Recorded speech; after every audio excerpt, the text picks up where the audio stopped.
દાદા ભગવાનના અસીમ જય જય. એટલે પહેલામાં પહેલું સંભાવે નિકાલ કરવો છે, નક્કીપણું, અને જોડે જોડે પેલી જાગૃતિ કે મારે વેર બાંધવું નથી.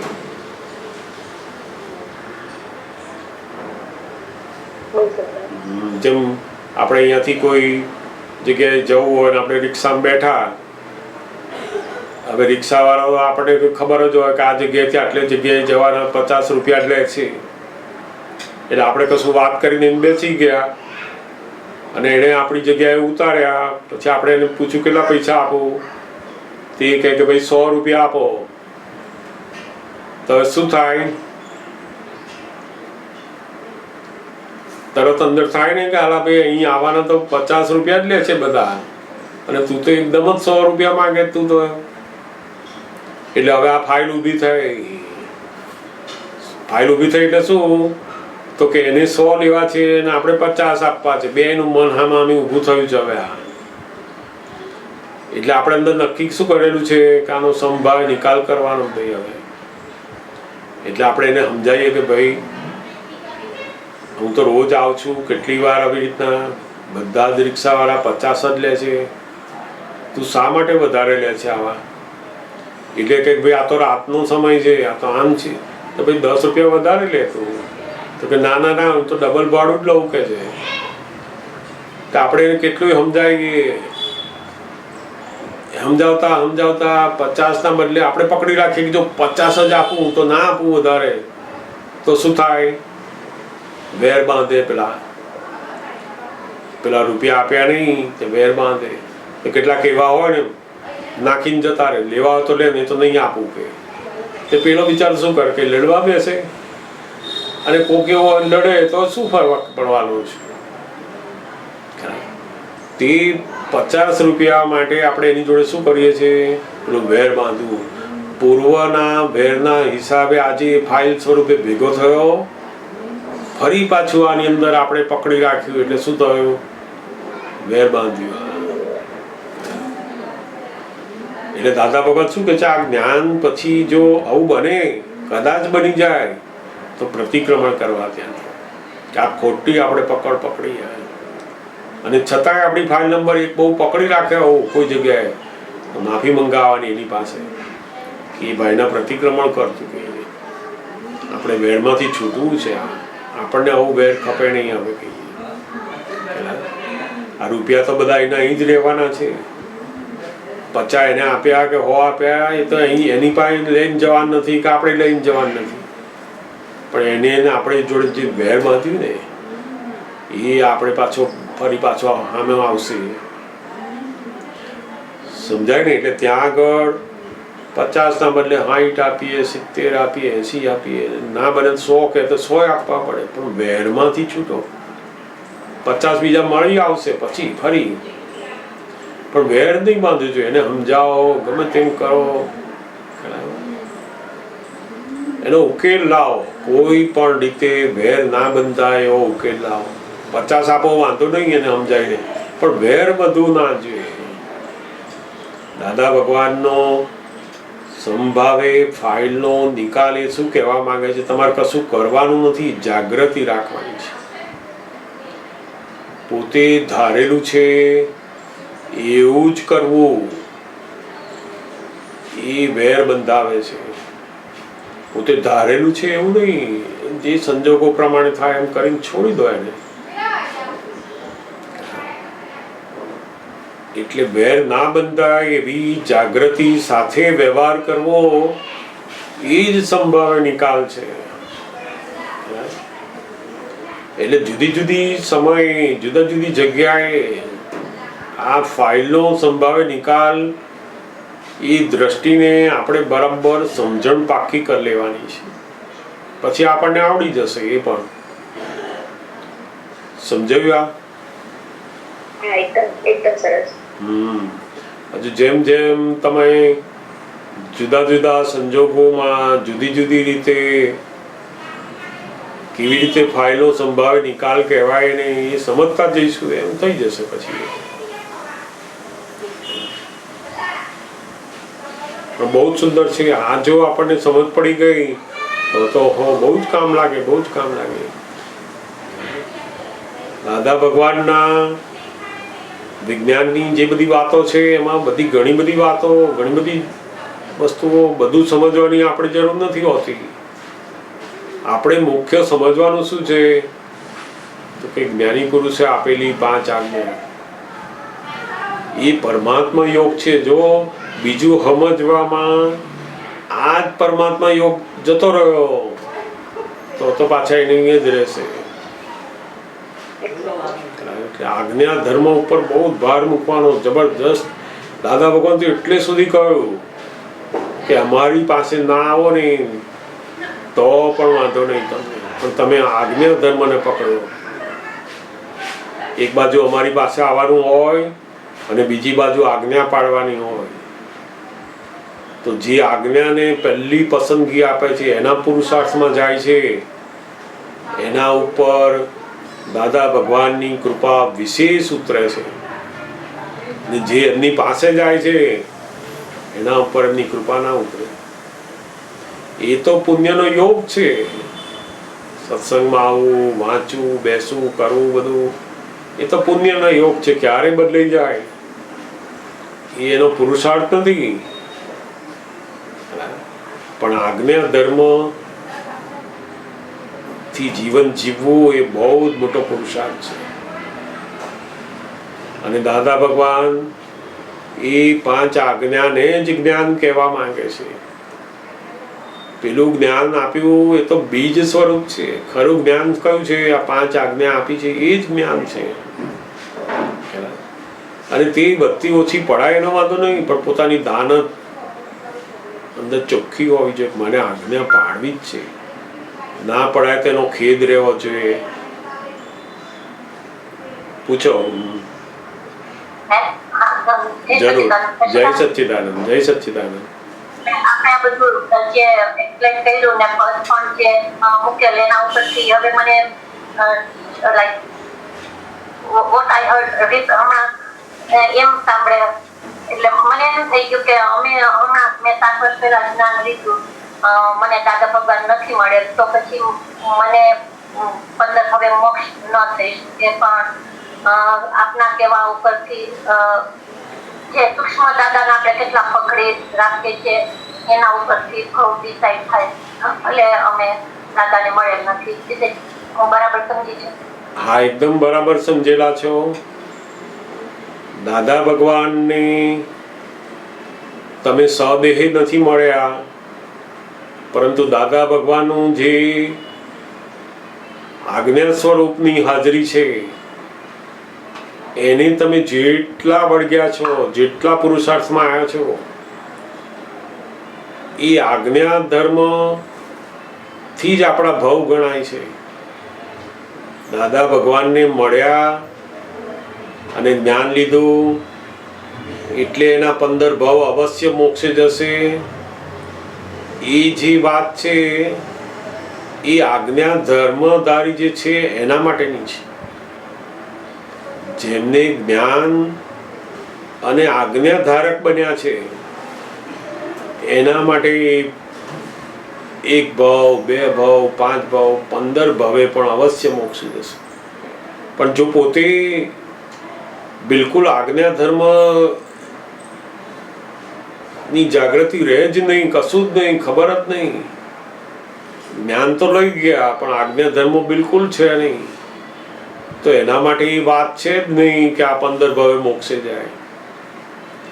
એટલે દાદા ભગવાન બહુ જ સુંદર વાત કરી છે કે આ જ્ઞાન લેવાથી પાપો ભસ્મીભૂત થઈ જાય એના.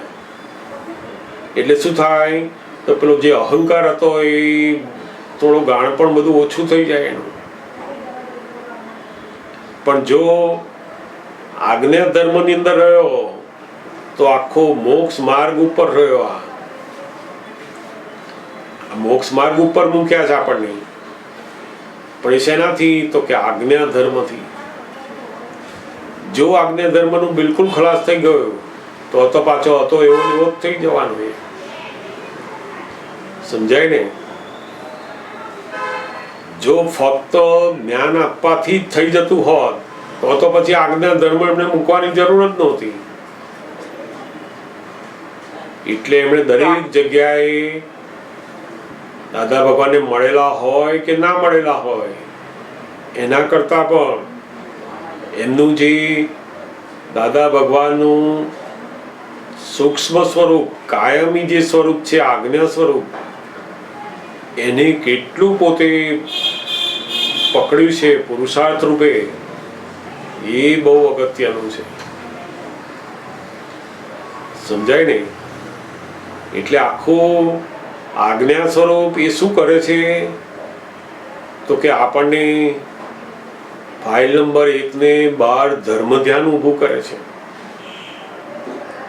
જેમ કોઈ અપમાન કરતો હોય ત્યારે આપણને આજ્ઞા ધર્મ એ કરીને આપણે જોઈએ તો સામેનો માણસ આપણને નિર્દોષ દેખાય, અને જેને અપમાન કરે છે એ પોતે હું નથી, હું તો શુદ્ધાત્મા છું, અને એ અપમાન કરી રહ્યો છે તો બિચારો નિમિત્ત છે. જો આવું આપણને વર્ત્યું અંદર તો શું થયું? ધર્મ ધ્યાન ઉત્પન્ન થયું. આપણને બીજાના દોષ દેખાતા હતા, ત્યાં આર્ત ધ્યાન અને રૌદ્ર ધ્યાન હતું, અને આર્ત ધ્યાન અને રૌદ્ર ધ્યાનનું ફળ શું હતું તો કે આ જાનવર ગતિ અને નર ગતિ. હવે આપણને શું ઉત્પન્ન થયું તો કે ધર્મ ધ્યાન ઉત્પન્ન થયું. અને કેવું ધર્મ ધ્યાન તો કે જ્ઞાનીની દ્રષ્ટિ વાળું, આજ્ઞાની દ્રષ્ટિ વાળું ધર્મ ધ્યાન છે. અને એ ધર્મ ધ્યાનથી શું ઉત્પન્ન થાય છે તો કે બીજો આખો જે ભાવ આવશે એ આખો દાદા ભગવાનની આજ્ઞાને અનુરૂપ આખો ભાવ આવશે. પછી એટલે સિમંદર સ્વામી પાસે, તીર્થંકરો પાસે, જ્ઞાનીઓ પાસે ફરી આપણો નજીકમાં રહેવાનો, એમના દર્શનનો, એમના જ્ઞાનનો યોગ શરૂ થાય પાછો. સમજાય ને? એટલે આ ધર્મ ધ્યાન ઉત્પન્ન થાય એટલે શું થાય તો કે 1-2 અવતારની અંદર આપણે પાછા તીર્થંકર ભગવાન પાસે જઈને ઉભા રહીએ. આજ્ઞા ધર્મ જ આપણને સિમંદર સ્વામી પાસે, તીર્થંકર ભગવાન પાસેનો યોગ કરી આપે એવું છે. અને જેવો એમનો યોગ થયો આપણું પણ કેવળ જ્ઞાન આખું ખુલ્લું થવાનું. કોઈ પણ વ્યક્તિ આજે દાદા ભગવાનને સ્થૂળ દેહ સ્વરૂપે એમનો યોગ નથી થયો, પરંતુ એમના આજ્ઞાનો, એમના મહાત્માઓનો, આપ્તપુત્રોનો કોઈ પણ રીતે એમને દાદા ભગવાનની આજ્ઞાની સમજનો યોગ શરૂ થયો છે, તો એ બહુ જ મોટું ધર્મ ધ્યાન ઉત્પન્ન કરે છે. અને એને 2-5 ભવે અવશ્ય એ મોક્ષે જઈ શકે છે. એ પણ એટલે કોઈ એવો ગર્વ લેવાની પણ જરૂર નથી કે મારું બધું પતી ગયું છે, હું દાદા ભગવાનને મળ્યો એવું.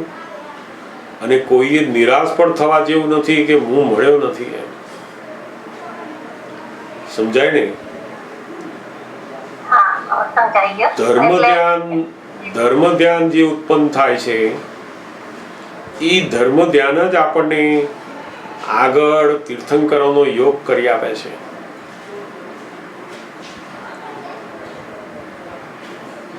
એટલે દાદા ભગવાને નથી મળ્યા પણ પેલી આજ્ઞા પાલન જે છે અંદર એ જાગૃતિ આપણને ધર્મ ધ્યાનમાં લાવે.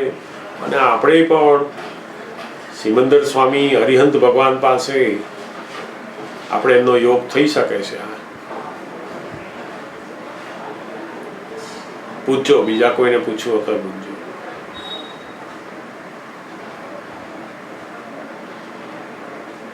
જય સચ્ચિદાનંદ અશોકાનંદ. જય સચ્ચિદાનંદ, જય સચ્ચિદાનંદ. પરેશ બોલું છું, કરમસદ. હા, બોલો બોલો. આ પ્રશ્ન એક મીનાબેન વાળો પ્રશ્ન મારે 2-3 દિવસ પહેલા એક આપતા પુત્ર જોડ થયેલો. બરાબર. થોડું આવું નિરસ જેવું થઈ ગયું હતું કે ભાઈ દાદા તો હતા અને અમે કોણ હતા એ ટાઈમે, છતાંય મળી ના શક્યા. એનો વસવસો કાયમ રહેતો. બરાબર. કે હાજર ભગવાન હતા, ના મળી શક્યા. અને એમના ગયા પછી બી આજુબાજુ કેટલાય મહાત્મા હતા, પણ કેટલા વર્ષે પછી યોગ નામનો થયો સત્સંગ, આપણે ત્યાં ચિત્રાંગ નામ થયો. પછી એક વસવસો રહેતો. પણ આ તમારા કહેવાથી અને મને એવું દાદાનું હતું વાંચેલું, અને કે 5 આજ્ઞામાં રહો તો કોઈ જરૂર નથી કે તમારો મોક્ષ સીધો થઈ જાય. અથવા તો તમે કોઈ બી જગ્યાએ અથડામણ ટાળો તમારી જાતે કે કોઈ જોડમાં બાજુ જ નથી તો કે તમારો બે ભવે મોક્ષ થાય એવું દાદાનું વાક્ય ક્યાંક ન દાદા ભગવાને તો કોઈ એવો સિક્કો રાખ્યો જ નથી. આમ તો આ તો આપણે બધા એવું માનીએ, આપણે સિક્કા મૂકી દઈએ. દાદા ભગવાન તો જ્ઞાની પુરુષ તો શું કહે છે તો કે અમે તો દ્રષ્ટિ આપીએ તમને, અને જે દ્રષ્ટિનો ઉપયોગ કરે એને એની મેળે જગત એવું દેખાવાનું છે. તમે મારા જ્ઞાનથી મોક્ષે જાઓ એવું ક્યારેય બનવાનું નથી. કોઈનું જ્ઞાનથી આપણે મોક્ષે જઈએ એવું ક્યારેય સિદ્ધાંત છે નહીં. જ્યારે તમને દ્રષ્ટિ ફિટ થાય અને તમારામાં એ જ્ઞાન ઉત્પન્ન થાય ત્યારે તમે અવશ્ય મોક્ષે જાઓ, એમાં કોઈ રોકી શકે એમ નથી. એટલે દાદા ભગવાનની જે આ બધી વૈજ્ઞાનિક વાતો છે એ આપણી જો સમજમાં ફિટ થઈ અને દરેક સંજોગોમાં આપણી એ જાગૃતિ રહેતી થઈ તો પછી આપણને એ ધર્મ ધ્યાન ઉત્પન્ન થાય, અને એ ધર્મ ધ્યાન એનું ફળ આપ્યા વગર રહે જ નહીં. પછી ખ્યાલ આવે છે? ધર્મ ધ્યાન કહેવાય કે શુક્લ ધ્યાન કહેવાય? આમ પાંચ આજ્ઞામાં 12 ધર્મ ધ્યાન વર્તે. ફાઇલ નંબર 1 ને 12 ધર્મ ધ્યાન વર્તે અને અંદર શુક્લ ધ્યાન. અને આ જે 12 ધર્મ ધ્યાન વર્ત્યું એનું ફળ શું તો કે પેલું તીર્થંકરોનો યોગ આવે પાછો. સમજાય ને? એટલે આમાં કેવું છે કે દાદા ભગવાનની જે હાજરી છે અને એમનું જે જ્ઞાન પ્રાપ્તિનું છે એનો વસવસો જે લોકો નથી મળ્યા એને રહે. અને એ વસવસો તો મારા હિસાબે એવો છે કે તમે એ વસવસો ને કન્વર્ટ કરો પુરુષાર્થમાં. એટલે એ જ કરીએ છીએ કે 5 આજ્ઞાથી જ રહેવાનું છે, 5 આજ્ઞાથી જ વ્યવહાર પતાવવાનો, એનો ચાલ્યા જ કરે. હવે અંદર એવું કરો કે ફાઇલ નંબર 1 થી એનો વ્યવહાર જોઈએ છે જુદો રહીને. ફાઇલ નંબર 1 થી જુદો રહેવાનો પ્રયત્ન કરીએ છીએ. એટલે હવે એવું નક્કી કરો કે મારા પરેશભાઈના એવા કેવા કર્મો હશે કે હું એમને પ્રત્યક્ષ પામી શક્યો નહીં, તો હવે હે દાદા ભગવાન તમારું જે આજ્ઞા સ્વરૂપ છે એ તો મને મળ્યું છે અત્યારે, તો હું કેમ કરીને વિશેષ એવી આજ્ઞાને નિરંતર ભાવના કર્યા કરવા બધી કે પેલી મારી જે ખોટ છે એ હવે આજ્ઞાના પુરુષાર્થમાં પૂરી કરો. ઘણી વાર છે ને જેને પેલી ટ્રેન મળી ગઈ હોય ને એ ઊંઘી જાય, પણ નથી મળેલો છે ને એ બહુ જ જાગ્રત રહે અને ખરેખર એ જ કામ કાઢી નાખે. પછી આ તો મળી છે એમ કરીને ઊંઘી જાય. પછી જાગૃતિનો માર્ગ છે, મોક્ષ માર્ગ એ જાગૃતિનો માર્ગ છે. કોને મળ્યા કોને ના મળ્યા, 25 વર્ષ સુધી જ્ઞાનીની જોડે રહ્યા એની કોઈ કિંમત જ્ઞાનીને ત્યાં નથી હોતી. એ તો તમારા કર્મનો હિસાબ છે, ઋણાનુબંધ છે. પણ તમે એમાં કેટલા જાગૃત થયા, તમે તમારી ફાઇલ નંબર 1 ને કેટલી જોઈ જાણી, કેટલા દોષો દેખાય છે, તમને અથડામણો ગઈ, મતભેદ ગયા, લોકોને નિર્દોષ જોતા થયા, એ કેટલું થયું તમારું? તમે પોતે કેટલા જાગૃત થયા છો? ઘણું પહેલા તો જ્ઞાન નતું, પહેલા તો મારું જ સાચું અને સામે વાળાએ ખોટું કર્યું એ જ રહેતું. એટલે આ કેટલું એ જ રહેતું. એની જગ્યાએ હવે બધું બદલાઈ ગયું કે વ્યવસ્થિત શક્તિ કરે છે, પેલો નિર્દોષ છે. બહુ મોટી વસ્તુ. એટલે ઘણીવાર એવી ચીકણો ફોર્સ આવતો હોય ફાઇલોનો, તારે નહીં રહેતું, પણ પાછું એ ઉપયોગમાં લઈ દઈએ છે. હા, એટલે ત્યાં નથી રહેતું, ત્યાં દ્રઢ નિશ્ચય ને પ્રતિક્રમણ કરાવો છો. હા, એટલે પછી પ્રતિક્રમણ ફાઇલ એક જો કરાવીએ, પણ એ ટાઈમે શું થાય કે બહુ ચીકણો ફોર્સ હોય ને, ભરેલો માલ એટલો બધો ખતરનાક હોય, તારે ઘણીવાર એવું થઈ જાય. પણ પાછું જેવું એ પત્યું ને હાથે તરત જ આ શું થયું, પ્રતિક્રમણ કરાવડાય. બહુ જ ઉત્તમ. આ દાદા ભગવાન નું જે સૂક્ષ્મ સ્વરૂપ છે એને આપણે પકડ્યું કહેવાય. બરાબર. અને એ દાદા ભગવાન નું સૂક્ષ્મ સ્વરૂપ એ આપણે જેટલું પોતાની જાતમાં પકડાતું જશે એમ આપણે પણ એમના જેવા જ થતા જઈશું. અહીંથી જ આપણને અનુભવ થશે. જેનો 2 ભાવ 5 ભાવમાં નિકાલ થવાનો હોય, મોક્ષે જવાનો હોય ને, તે અહીંથી જ બોજા વગરનો થઈ જાય. અવશ્ય જવાનો. આ કોઈ જ્ઞાની મળ્યા ને જાદુ કર્યું ને એ જ જવાના એવું નથી. એવો સિક્કો નથી આ. અને કદાચ એવું આપણે જો અંદર માનીએ તો પછી આપણી ભૂલ થઈ જાય પાછી. એ પેલું થઈ જાય કે હવે મળી ગયા છે એટલે પુરુષાર્થ બંધ થવા માંડે ધીમે ધીમે. અને એ નવો પાછો ના આ તો ભૂલ ભૂલામણી એટલે શું કે પાછો નવો અહંકાર ઉભો થાય કે જો હું મળેલો છું, હું રહેલો છું, હું આમ કરેલો છું. તે પાછા બીજા અહંકારમાં જઈએ જ પાછા. એટલે બહુ દાદા ભગવાનનું જે સ્વરૂપ છે એ આપણને જો સમજાતું જાય કે ઓહો એમનું તો વિજ્ઞાન સ્વરૂપ છે, આજ્ઞા સ્વરૂપ છે.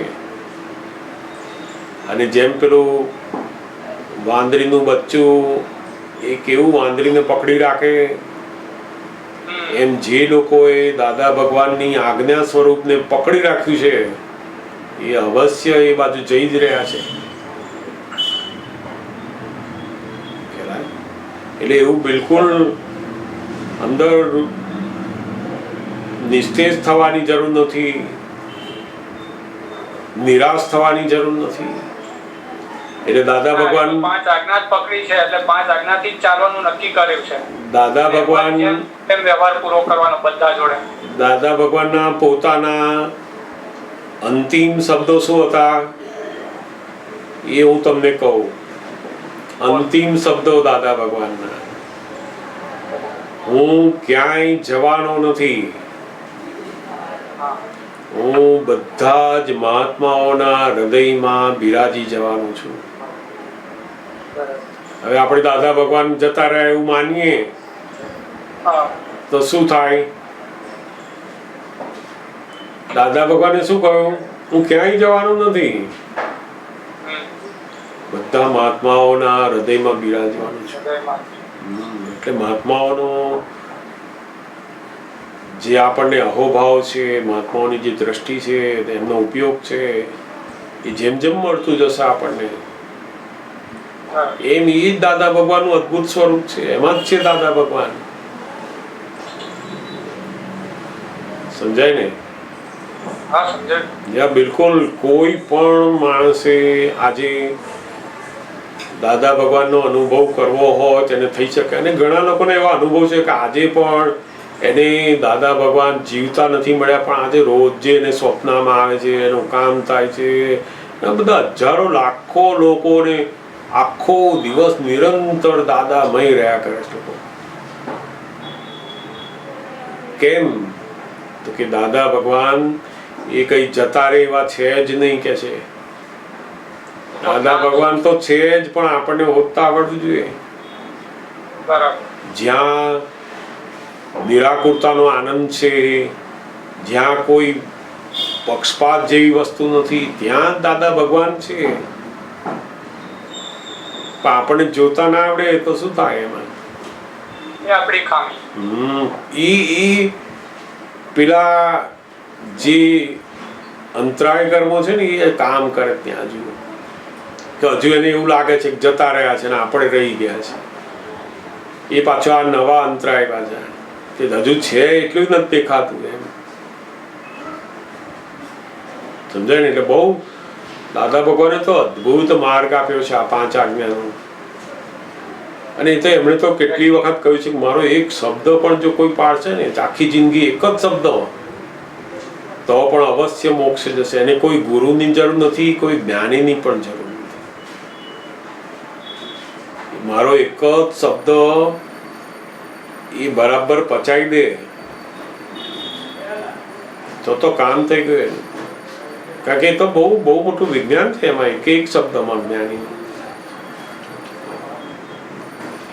એટલે જેમ જેમ આપણને જ્ઞાની સ્વરૂપ, જ્ઞાની પુરુષનું આખું વિજ્ઞાન સ્વરૂપ છે, એ સ્થૂળ સ્વરૂપે છે નહીં. એમાં એ સમજાતા સમજાતા આપણે આજ્ઞા ઉપર આવીશું અને એ આજ્ઞાધારી બનીશું આપણે, તો આપણા માટે દાદા ભગવાન છે જ.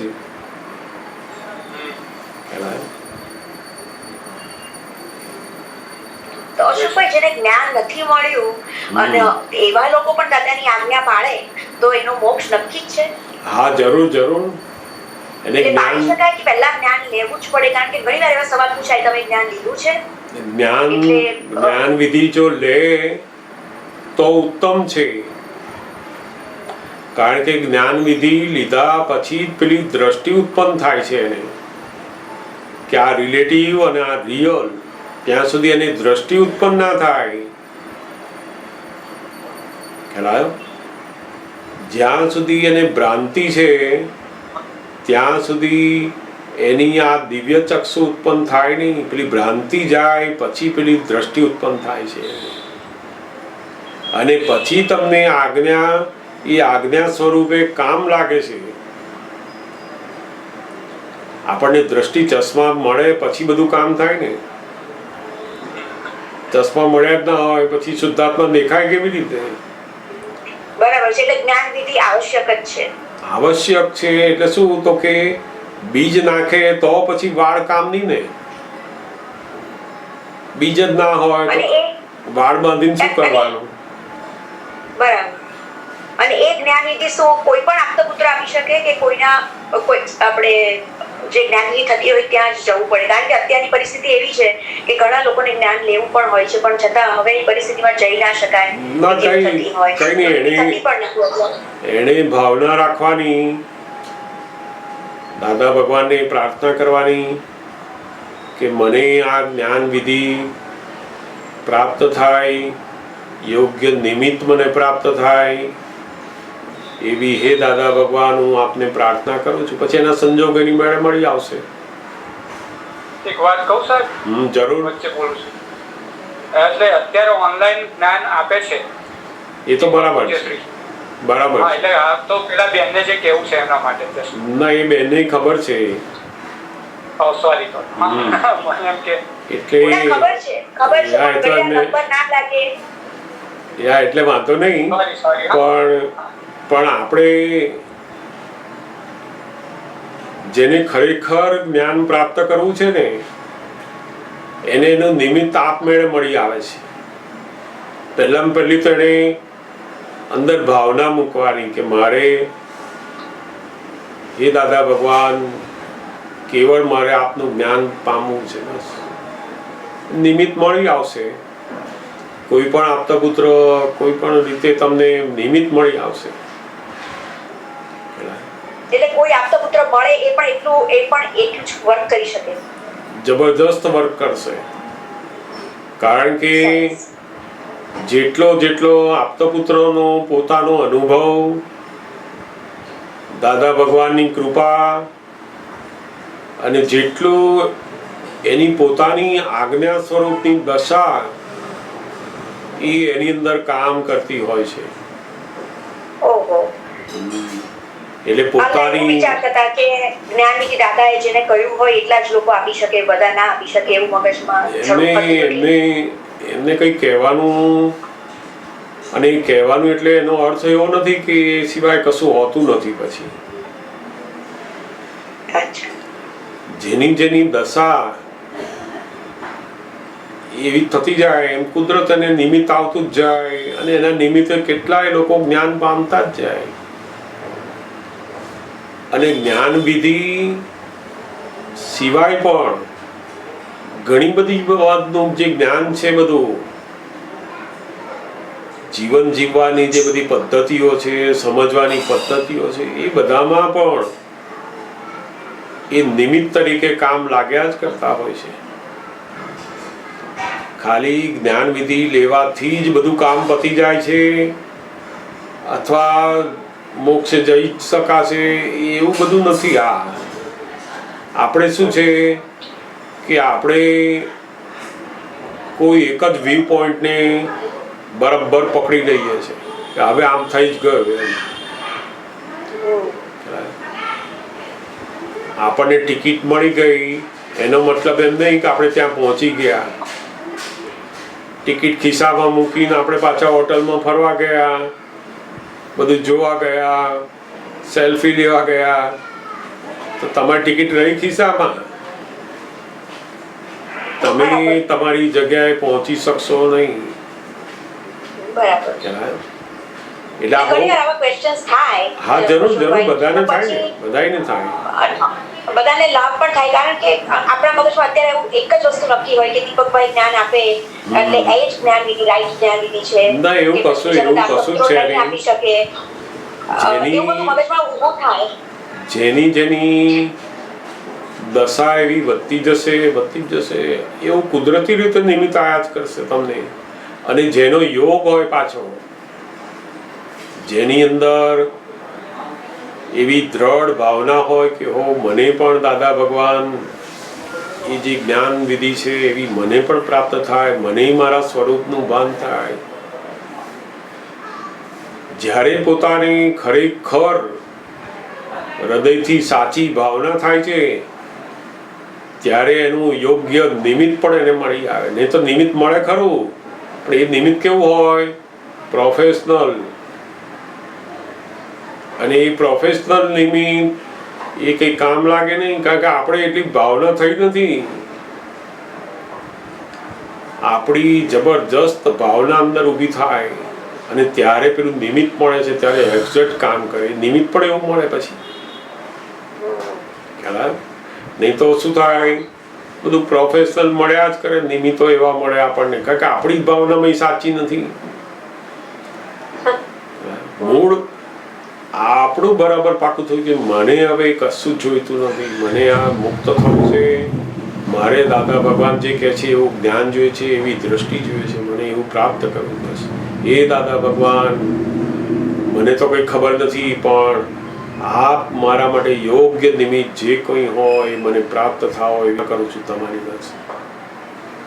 અને એવી હૃદયથી દાદા પાસે જો પ્રાર્થના થઈ તો અવશ્ય એને મળે છે.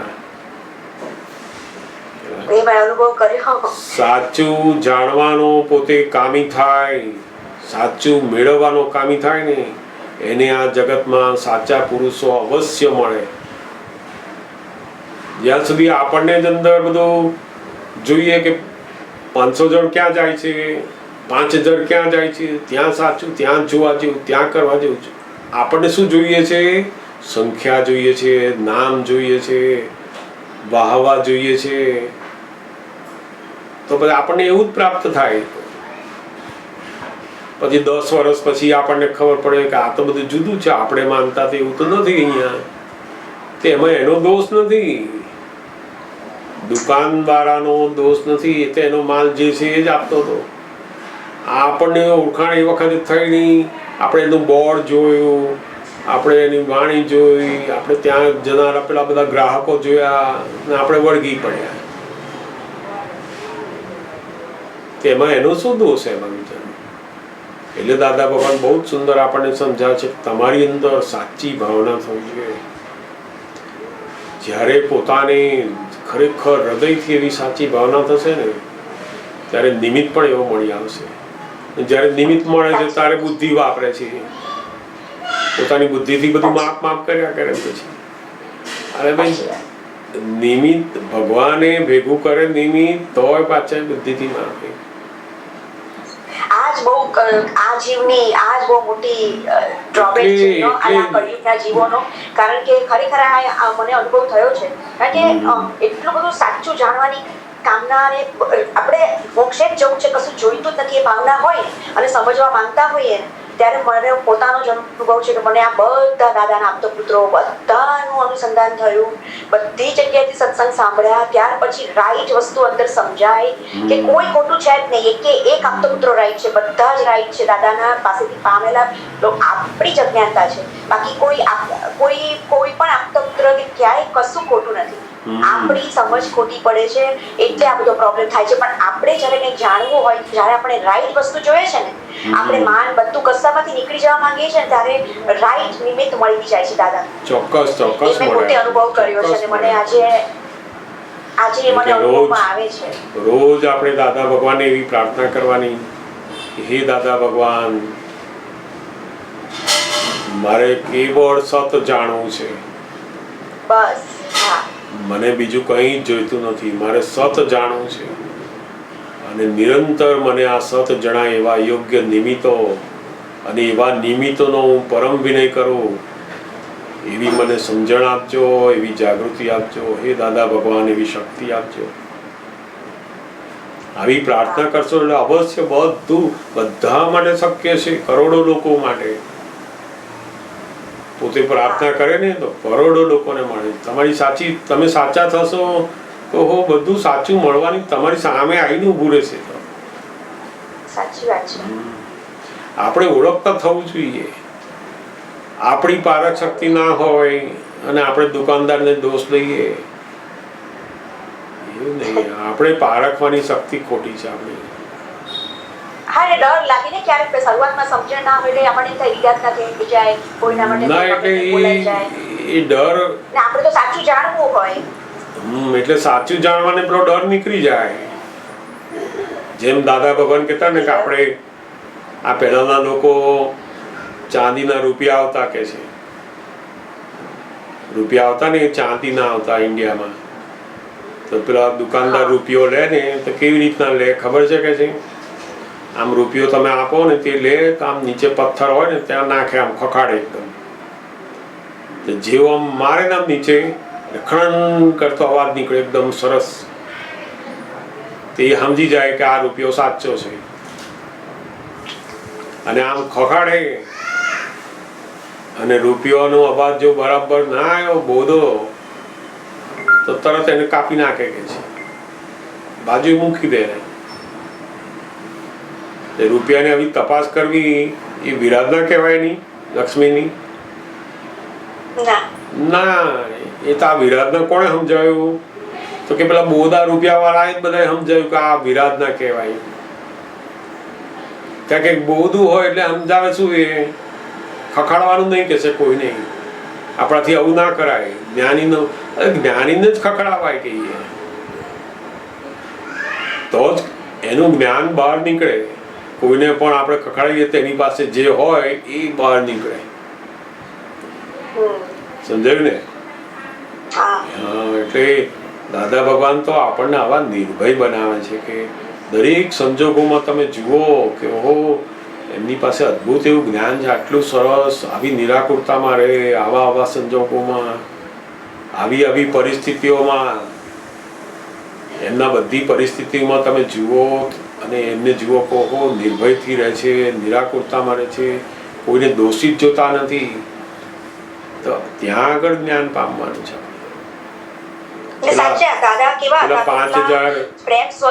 પેલા 5000 જઈને બેઠા હોય તે આપણે જોઈએ કે ઓહો, આટલા બધા લોકો, તે પેલા જતા હોય આપણે જઈએ. તે આપણે શું જોયું? જ્ઞાન જોયું કે માણસોની સંખ્યા જોઈ? તો કે સંખ્યા જોઈ. તો સંખ્યા જ મળે, ત્યાં જ્ઞાન ક્યાંથી મળે આપણને? એમાં એક દુકાનદાર કે પેલાનો દોષ નથી, આપણું જોવાનું કાચું છે બધું. આપણને પારક શક્તિ નથી, જોવાની આવડત નથી. અને જોવાનું શીખ્યા હોય તો પાછા આવું શીખીએ કે આ પાછું વિરાધના થઈ જાય. કશું વિરાધના ના થાય.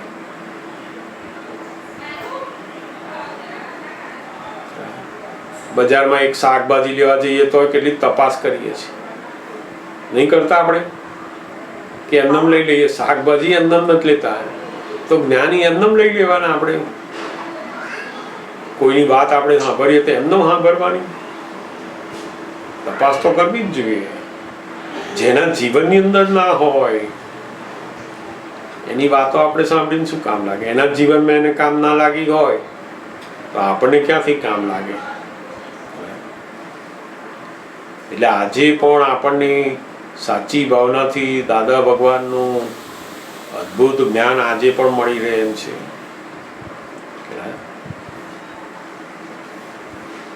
બહુ જ સુંદર વાતો છે અને ખરેખર બધું પૂછવું જ જોઈએ અને ના સમજાય તો કારણ કે સમજણ તો ક્લિયર થવી જોઈએ ને, કારણ કે ચોક્કસ. આપણને જેને દાદા મળ્યા એને તો બધું પોતાની પ્રત્યક્ષ આંખે જોયું, અમને તો મળ્યા નથી. બરાબર પછી હવે આપણે બધું વિચારીએ કે તમને આ લોકોએ દાદાને મળ્યા, દાદાએ આવી બધી વાતો કરેલી, પેલા લોકોને આવી બધી વાતો કરેલી, તો આપણને કન્ફ્યુઝન થાય કે અરે તો પછી આ સાચું શું છે.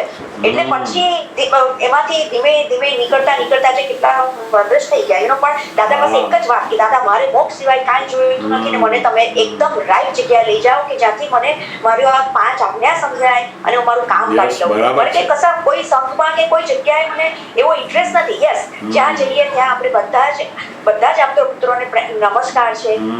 આપણે એકદમ લઘુ ભાવે જ રહેવું છે, કોઈની આગળ કંઈ પણ સમજણ સાચી મળવી જોઈએ અને પૂછતી વખતે ડર ના રહેવો જોઈએ. બિલકુલ ડરવાની જરૂર નહીં આમાં તો.